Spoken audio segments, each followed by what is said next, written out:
100+ வணக்கம் கைஸ். இன்னைக்கு குட்டி விலாக் 8ல் ஊருக்கு போயிட்டு ஜாலியாக இருக்கணும்னு நினச்சேன். ஆனால் இப்படி நடக்கும்னு நினச்சி கூட பார்க்கல. என்ன நடந்துச்சுன்னு இந்த வீடியோவை கடைசி வரைக்கும் பாருங்கள். என் வண்டிக்கு கொஞ்சம் உடம்பு சரியில்லை, அதனால் நாங்கள் இப்போ பஸ்ஸில் ஊருக்கு போய்கிட்டு இருக்கோம். 1 hour பக்கம் பஸ்ஸுக்கு வெயிட் பண்ணிவிட்டு பஸ்ஸில் ஏறி உக்காந்தா பஸ்ஸை எடுக்க இன்னும் அரை மணி நேரம் ஆகும்னுங்கிட்டாங்க. ஒரு வழியாக பஸ்ஸை எடுத்தோன்னு ஒரு ஃபீல் இருக்கும் பாருங்கள், வேற மாதிரி அது. ஒரு வழியாக ஊர் வந்து சேர்ந்தாச்சு. ஊருக்கு வந்து ஜாலியாக இருக்கலான்னு பார்த்தா இங்கே ஒரு சம்பவம். ஹாஸ்பிட்டலில் பண்ணுற வேலையெல்லாம் நம்ம என்னென்ன பண்ணக்கூடாதோ கரெக்டாக அதை பண்ணுறோம். சரிவா போய் ஃபிட் செக் பண்ணிடலாம்.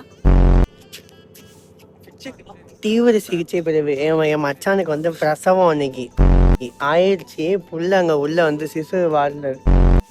இவனுக்கு 10 புள்ள பிறந்துடுச்சு. அவனுக்கு 42வது புள்ள. அவங்க பாருங்க, அக்கா போது பாருங்க. உங்களுக்கு அப்படியே பேக் கேமரா காமிக்க முடியாதா? என்ன பண்றீங்க? இங்க வாங்க, அக்கா பார்த்தாச்சா? அடுத்து நம்ம பார்க்க போறது கக்கா. கூப்பிடுங்க கக்கா. நாங்கள் இப்போ வீட்டுக்கு கிளம்பிட்டோம். பெரியமானவள். இன்னொரு மினி விலாகில் பார்க்குறேன். Bye bye.